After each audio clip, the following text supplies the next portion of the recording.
नमस्कार, सुस्वागतम, वेलकम। मैं निधि शिमाली अपने YouTube चैनल में आप सभी का स्वागत करती हूँ। आज मैं आपके सामने कर्क राशि वालों का जून माह का मासिक राशिफल लेकर उपस्थित हुई हूँ। सबसे पहले तो जून माह में एक विशेष पर्व आ रहा है जो कि है निर्जला एकादशी का पर्व।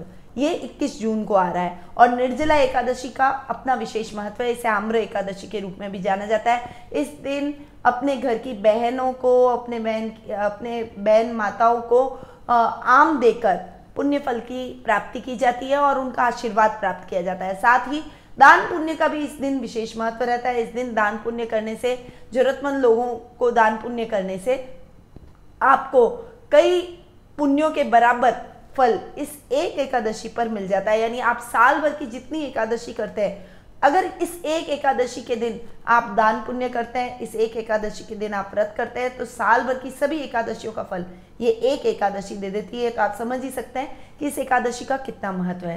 तो निर्जला एकादशी को धूमधाम से आप मनाइएगा, अपने घर की बहन बेटियों को सम्मानित कीजिएगा, साथ ही दान पुण्य जरूर कीजिएगा। आगे बढ़ते हैं और जान लेते हैं इस माह ग्रह गोचर की स्थिति के बारे में, क्योंकि ग्रहों की व्यवस्था पर ही मासिक राशिफल डिपेंड करता है। इसीलिए सबसे पहले ग्रहों की व्यवस्था के बारे में जानना जरूरी है। सबसे पहले शुरुआत करेंगे ग्रहों के राजा सूर्य से, जो कि वर्तमान में वृषभ राशि में विराजमान है और 15 जून को ही वे वृषभ से मिथुन में, जो कि उनकी मित्र राशि है, उसमें प्रवेश कर जाएंगे। मंगल ग्रह मिथुन राशि में विराजमान है और 2 जून को ही वे मिथुन से कर्क में, जो कि उनकी नीच की राशि है, उसमें जाकर विराजमान होंगे और नीचस्थ हो जाएंगे। बुध ग्रह जो कि वर्तमान में मिथुन राशि में विराजमान है और 3 जून को वे मिथुन राशि से वृषभ राशि में वक्री होकर, यानी पश्चिमगामी भी हो रहे, वक्री भी हो रहे और अति मित्र जाकर विराजमान होंगे। गुरु ग्रह इस पूरे माह कुंभ राशि में, जो कि उनकी मित्र राशि है, उसमें विराजमान रहेंगे। शुक्र ग्रह मिथुन राशि में विराजमान है और 22 जून को वे मिथुन राशि से अपनी अति शत्रु राशि कर्क राशि में विराजमान हो जाएंगे। शनि ग्रह इस पूरे माह मकर राशि में विराजमान रहेंगे। राहु इस पूरे माह वृषभ में और केतु इस पूरे माह वृश्चिक राशि में विराजमान होते हुए दिखाई देंगे। तो ये ग्रहों की स्थिति है जो कि इस पूरे माह हमें देखने को मिलेगी। अब बढ़ते हैं आगे और ये जो ग्रह गोचर की व्यवस्था है, इस पर राशिफल कैसे डिपेंड करता है उसके बारे में जान लेते हैं। परंतु हाँ, उससे पहले मैं आपको बता दूं कि कुछ योग भी इस माह बनने जा रहे हैं। सूर्य जो कि वृषभ राशि में 14 जून तक रहेंगे, तब सूर्य राहु का ग्रहण योग बनेगा, सूर्य बुध का बुधादित्य योग बनेगा और इस पूरे माह बुध और राहु का जड़त्व योग भी हमें देखने को मिलेगा। साथ ही गुरु की अच्छी और सकारात्मक दृष्टि आपके 12वें भाव पर, आपके दूसरे भाव पर और आपके चतुर्थ भाव पर रहेगी। वहीं शनि की दृष्टि आपके 9वें भाव पर, यानी भाग्य स्थान पे, लग्न में बैठे मंगल और शुक्र इन दोनों पर और आपके सुख स्थान पर पड़ने वाली है। तो अब देखते हैं कि इन दृष्टियों का, इन युतियों का और ग्रहों की व्यवस्था का आपकी राशि पर क्या इफेक्ट पड़ेगा। तो बढ़ते हैं आगे और शुरुआत करते हैं हमारे मासिक राशिफल की।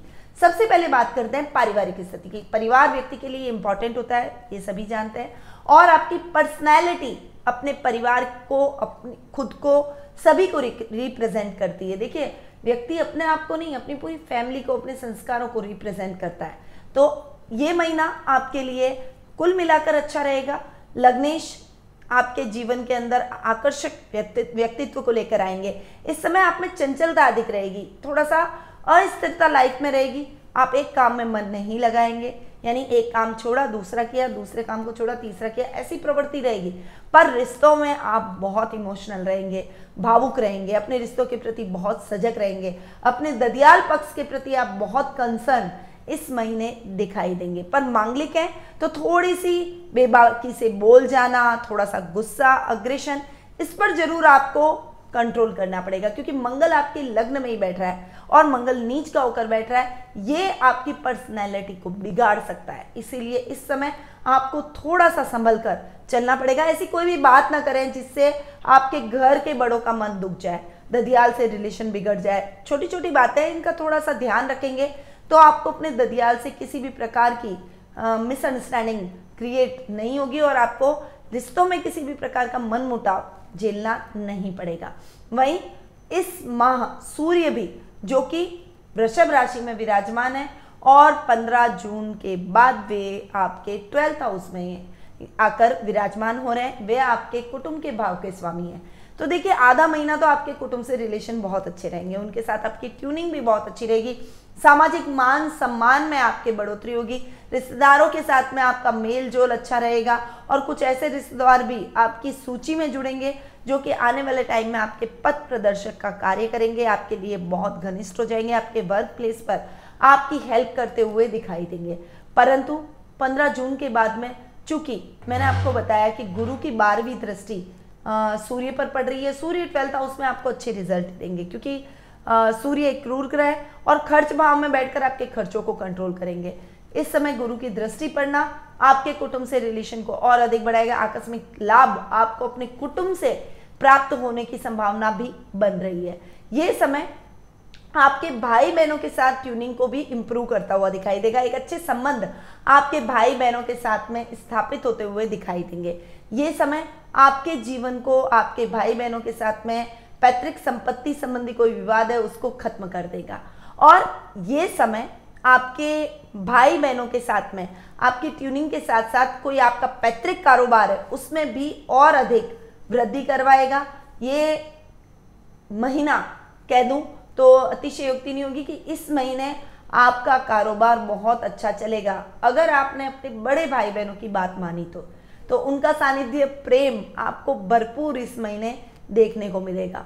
वहीं आपकी माता के साथ भी संबंध अच्छे रहेंगे। देखिए शुक्र हैं जो कि माता के भाव के स्वामी है, सुख स्थान के भी स्वामी है, वो 12th हाउस में जाकर बैठ रहे हैं, यानी 12वें भाव में बैठ रहे हैं और शुक्र के 12वें भाव में अच्छे रिजल्ट आपको देखने को मिलते हैं। माँ से बहुत अच्छा सपोर्ट मिलेगा, उनसे फाइनेंशियली हेल्प मिलने की भी संभावना बनी हुई है। वो आपको रिश्तों में भी पूर्णतया सपोर्ट करती हुई, पूर्णतया हेल्प करती हुई आपकी दिखाई देगी। और इस समय शुक्र पर गुरु की दृष्टि पड़ रही है, परंतु 22 जून के बाद यानी पीछे का जो 8 दिन आपके इस महीने के बचेंगे उस समय शुक्र आपके लग्न में जाकर बैठ रहे हैं। इस समय शनि की दृष्टि शुक्र पर पड़ जाएगी और ये समय आपके लिए बहुत ही कठिन रहने वाला है। इस समय बहुत ज़्यादा सावधानी से आपको अपनी माता के साथ संबंधों में आगे बढ़ना पड़ेगा, अन्यथा संबंध बिगड़ सकते हैं, उनके साथ कुछ मिसअंडरस्टैंडिंग हो सकती है। और जो बहुत अच्छी ट्यूनिंग बनी बनाई है, आपकी बहुत बेहतर ट्यूनिंग अपनी माँ के साथ चल रही है, वो बिगड़ जाएगी। तो थोड़ा सा इस समय को ध्यान में रखते हुए बहुत सतर्कता से उनके साथ आगे बढ़िएगा। संतान के स्वास्थ्य को लेकर ये महीना आपको चिंता दिलवाएगा, उनके स्वास्थ्य को लेकर आप थोड़े से चिंतित होते हुए दिखाई देंगे। शनि की दृष्टि मंगल पर, हालांकि मंगल शनि से भारी होते हैं, मंगल की दृष्टि भी शनि पर पड़ रही है, इसीलिए संतान भाव के स्वामी है मंगल, बहुत ज्यादा तो नहीं, परंतु संतान भाव में जो केतु बैठे हैं वो कहीं ना कहीं आपके संतान की तरफ से चिंता आपको दिलवाएंगे। उनके स्वास्थ्य का थोड़ा सा आपको ध्यान रखना पड़ेगा। यदि इस समय आप नवविवाहित दंपति या संतान की इच्छा रखते हैं और अगर कोई कर्क राशि वाली महिला प्रेग्नेंट है, गर्भवती है, तो उनको विशेष रूप से ध्यान रखना पड़ेगा क्योंकि केतु संतान भाव में बैठे मिसकैरेज इस समय आपका करवा सकते हैं, इसीलिए बहुत ज़्यादा इस समय केयरफुल रहिएगा। कोई भी लापरवाही आपको अपनी दिनचर्या में नहीं करनी, कोई भी ऐसे काम मत कीजिए जो डॉक्टर ने मना किए हैं और कोई भी ऐसे काम मत कीजिए जो बुजुर्ग मना करते हैं। तो कोई भी रिस्क लेकर आपको कोई काम नहीं करना है, अन्यथा जो सपना जो आपने अपनी लाइफ में देखा है संतान का, वो सपना आपका टूट सकता है। तो थोड़ा सा संभल कर आपको इस समय जरूर चलना पड़ेगा। जीवन साथी के साथ आपकी ट्यूनिंग बहुत ही बेहतर रहेगी, वे आपका पूरा ख्याल रखेंगे क्योंकि शनि स्वग्रही होकर सप्तम भाव में बैठे, सप्तम भाव के स्वामी हैं। तो ये टाइम बहुत ही बढ़िया आपके लिए रहने वाला है। शनि के प्रभाव आपके ऊपर पड़ेंगे, एक दूसरे से बहुत अच्छी बॉन्डिंग में, क्योंकि शनि जहाँ बैठते हैं उस घर को बढ़ाते हैं, परंतु मंगल आपके लग्न में बैठे हैं, मंगल की दृष्टि शनि पर पड़ रही है, इसीलिए इस समय थोड़ा सा कभी कभी स्ट्रेट फॉरवर्ड हो जाएंगे, थोड़ा सा मिसअंडरस्टैंडिंग, थोड़ा गुस्सा अधिक आएगा, बिना बात का गुस्सा आप कर देंगे। ऐसी स्थितियों से जितना हो सके आप दूर रहें, ज़्यादा ठीक रहेगा। ऐसी स्थितियों को अपने दाम्पत्य जीवन में स्थान न लेते हैं। छोटी छोटी बातों को इग्नोर करके चलना पड़ता है, एक दूसरे के साथ में बढ़ना पड़ता है। छोटे छोटे काम, अगर एक दूसरे के बाद कोई बात हो गई, अगर आपके जीवन साथी ने आपको कुछ बोल दिया तो आप उस समय शांत रहिए और शांति से इस रिश्ते को हैंडल कीजिए। ससुराल से आपके रिश्ते थोड़े से डावाडोल होते हुए दिखाई देंगे, परंतु इस समय आपकी सजगता ही आपके ससुराल के मतभेदों को कम कर सकती है। तो समझदारी से अपने रिश्तों को हैंडल कीजिएगा। ये टाइम चूंकि आपके पिता के साथ भी ट्यूनिंग को और अधिक मजबूत कर सकता है, परंतु पिता के भाव के स्वामी है मंगल जो कि नीच की ओर है, तो इस समय आपको पिता के स्वास्थ्य का ध्यान रखना पड़ेगा। उनसे कोई बहस होने की संभावना भी बन सकती है, उनसे कोई झगड़ा हो सकता है, तो इस समय आपके पिता के साथ संबंधों को भी आपको सुधारना पड़ेगा और ये बहुत जरूरी आपके लिए है। तो पारिवारिक स्थितियां इस माह आपके लिए मिले जुले परिणामों से आगे बढ़ रही है। अब हम आगे बढ़ते हैं और जान लेते हैं आर्थिक स्थिति के बारे में। देखिए, आर्थिक स्थिति की यदि मैं बात करूं तो लाभ भाव की बात करूंगी। लाभ भाव और सुख स्थान के स्वामी है शुक्र, जो कि पहले 12th हाउस में जाकर बैठ रहे हैं, उसके बाद में आपके लग्न में जाकर बैठ रहे हैं। ओवरऑल लाभ की स्थिति आपको अच्छी देखने को मिलेगी। हालांकि शनि की दृष्टि जब शुक्र पर पड़ेगी, यानी महीने के लास्ट 8 दिन आपको विशेष संभल कर रहना पड़ेगा। कोई आकस्मिक नुकसान आपको झेलना पड़ सकता है, आपके सुखों में आकस्मिक कमी आपको महसूस हो सकती है, परंतु उससे पहला यानी पूरा ओवरऑल महीना आपके लिए बहुत अच्छा रहने वाला है। अच्छे लाभ की स्थितियों को आप अर्जित करेंगे, आकस्मिक धन लाभ आप प्राप्त करेंगे।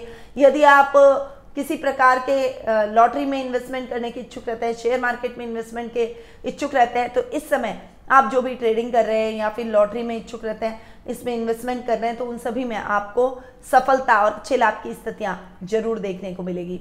ये समय सुखों में वृद्धि के साथ साथ थोड़ा सा डिसीजन पर कंसंट्रेट आपको करना पड़ेगा, क्योंकि ये महीना आपके डिसीजन को गलत साबित कर सकता है।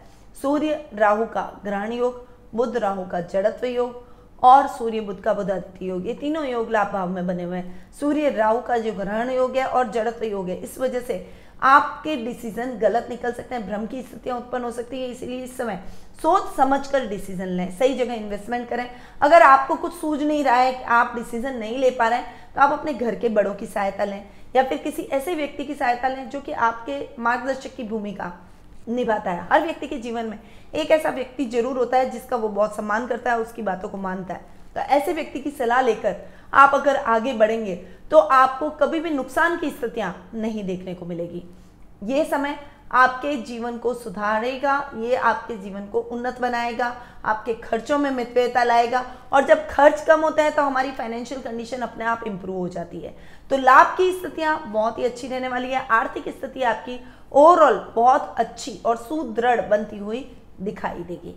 अब हम आगे बढ़ते हैं और जान लेते हैं शिक्षा, कैरियर और व्यवसाय के बारे में। तो शिक्षा की यदि मैं बात करूं, देखिए पंचम भाव के स्वामी है जो कि कर्म भाव के भी स्वामी है। मंगल आपकी कुंडली में योग कारक ग्रह है और योग कारक ग्रह का नीच का होना शिक्षा में बाधाएं उत्पन्न कर सकता है। साथ में केतु भी पंचम भाव में बैठे हैं जो कि विद्यार्थी वर्ग को भ्रमित करते हुए दिखाई देंगे। अलग चीजों की तरफ आपका रुझान इस समय ज्यादा रहेगा, आपका पढ़ाई में रुझान हट जाएगा और इस वजह से आपको विपरीत परिणामों की प्राप्ति हो सकती है।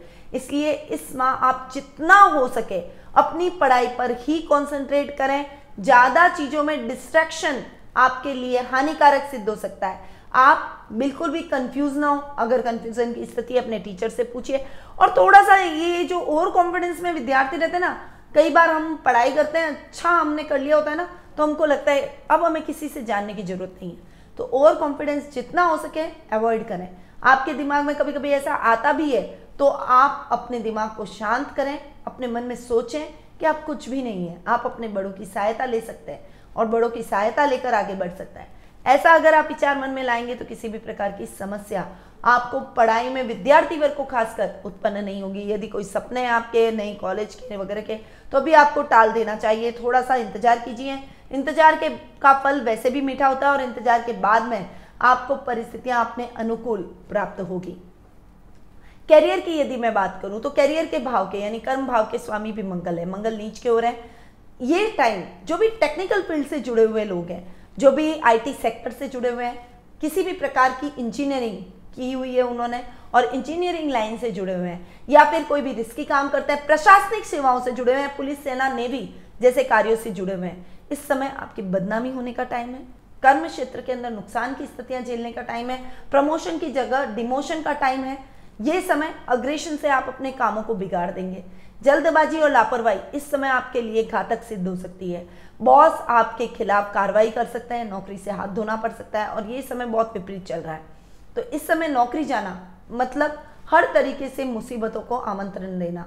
इसीलिए आप बिल्कुल भी ऐसा काम मत कीजिएगा। अपने अग्रेशन और गुस्से पर थोड़ा सा कंट्रोल करें, बहुत ही शांति से अपने मुद्दों को सुलझाएं। वर्क प्लेस पर कोई कठिनाई आ रही है तो अपने बॉस को पहले ही बताकर उस कठिनाई का समाधान खोजने का प्रयास करें। साथ ही अपने कुलीग्स को लेकर यानी अपने सहकर्मियों को लेकर साथ में मिलकर काम करें। एकता में शक्ति होती है, संगठन होता है, और जब सब मिलकर काम करते हैं तो सही डिसीजन पे पहुंच पाते हैं। तो ओवर कॉन्फिडेंस में मत आइए कि मैं अकेले ही अपने कार्यों को पूर्ण रूपेण से करने के लिए समर्थ हूँ। ऐसे बिल्कुल भी भाव अपने मन में मत आने दीजिए। ये टाइम आपके लिए सही नहीं है, इसीलिए सतर्कता के साथ डेली रूटीन में जैसे आपके काम चल रहे हैं, मेहनत से अपने कार्यों को करे जाइए, तो आपको किसी भी प्रकार की समस्या नहीं आएगी। नहीं तो बड़ी बड़ी समस्याएं आपके लिए खड़ी है। ये महीना आपको झूठे आरोप लगवा सकता है, कई मानहानि जैसा कार्यक्रम आपके साथ हो सकता है, सामाजिक मान सम्मान में कमी हो सकती है, नौकरी से हाथ धोना पड़ सकता है, रिश्तों में मनमुटाव की स्थितियां ला सकता है। इसीलिए मंगल जो कि आपकी कुंडली में सबसे अच्छा ग्रह है, योग कारक ग्रह है, वो नीच का होकर बैठा है, इसीलिए थोड़ा सा संभल कर रहा है। अब बात करते हैं व्यापारी वर्ग की। देखिए व्यापारी वर्ग की अगर मैं बात करूं तो व्यापार के एक भाव के स्वामी शनि जो कि स्वग्रही होकर बैठे, सप्तम भाव में बैठे, व्यापार के भाव में बैठे। ये टाइम व्यापारी वर्ग के लिए बहुत अच्छा रहेगा। बिजनेस जो कि अब तक रुक रुक कर चल रहा था, धीरे धीरे आगे बढ़ रहा था, अब वो गति पकड़ेगा और आप बहुत अच्छी रफ्तार के साथ अपने बिजनेस को आगे बढ़ाएंगे। अच्छी संभावनाओं के साथ अपने कार्य के क्षेत्र में भी आप उतरेंगे। जो भी ग्रोसरी से रिलेटेड कोई भी व्यक्ति काम करते हैं या फिर जमीन से उगने वाली चीज़ों से रिलेटेड कृषक, उन सभी के लिए ये समय बहुत अच्छा रहने वाला है। शनि जैसे ऑयल से रिलेटेड अगर आप कोई काम करते हैं, पेट्रोलियम से रिलेटेड कोई काम करते हैं, पेट्रोल पंप यदि आपका है या पेट्रोल पंप पे आप कोई काम करते हैं या फिर आप किसी भी प्रकार की जॉब करते हैं, तो शनि से रिलेटेड जो भी काम आप करेंगे उसमें आपको बहुत अच्छी सफलता मिलने की संभावना बनी हुई है। कोई बड़ी इंडस्ट्री के मालिक हैं तो नई मशीनरी की खरीदारी भी आप अपनी इंडस्ट्री में काम को बढ़ाने के लिए कर सकते हैं। लोहे के व्यापारी हैं तो आपको अच्छे लाभ की संभावनाएं इस समय देखने को मिलेगी। यानी ये टाइम व्यापारी वर्ग के लिए ओवरऑल बहुत ही अच्छा और उन्नत रहने वाला है।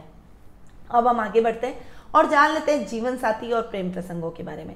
देखिए जीवन साथी और प्रेम प्रसंगों के बारे में कहूँ तो जीवन साथी से बहुत अच्छे संबंध आपके इस समय रहेंगे, प्रगाढ़ रहेंगे, एक दूसरे को समझकर चलेंगे, एक दूसरे को सपोर्ट करते हुए आगे बढ़ेंगे। परंतु मंगल की दृष्टि चूंकि शनि पर है, मंगल आपके लग्न में बैठे हैं, थोड़ा सा आप मांगलिक हो रहे हैं, तो इस समय दोनों के बीच में कोई भी मनमुटाव की स्थितियां ना आने दें। छोटी छोटी बातों को इग्नोर करके चलेंगे तो दाम्पत्य जीवन सुखमय रहेगा।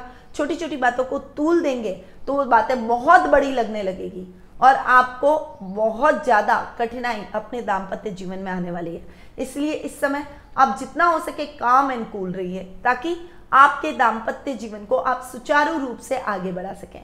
ये टाइम दाम्पत्य जीवन के साथ में आपके जीवन साथी के साथ सपोर्ट से आगे बढ़ने का है। इस समय आप इंडिविजुअल अपने कामों को आगे करना पसंद करेंगे। किसी की भी सलाह, किसी का भी साथ या साझेदारी में किया हुआ काम आपको पसंद नहीं आएगा, पर आप अपनी लाइफ पार्टनर की हेल्प जरूर अपने कार्यों को पूर्ण करने में ले सकते हैं।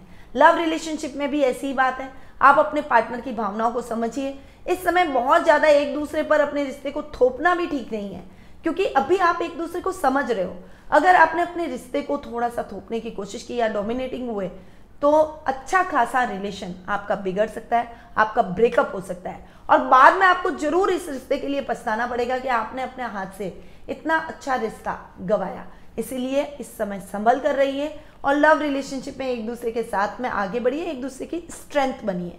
अब हम आगे बढ़ते हैं और जान लेते हैं स्वास्थ्य के बारे में। देखिए स्वास्थ्य की यदि मैं बात करूं तो रोग भाव के स्वामी है गुरु, जो कि अष्टम भाव में जाकर बैठे हैं। देखिए मित्र राशि में तो बैठे हैं, परंतु गुरु अष्टम भाव में बैठे हैं।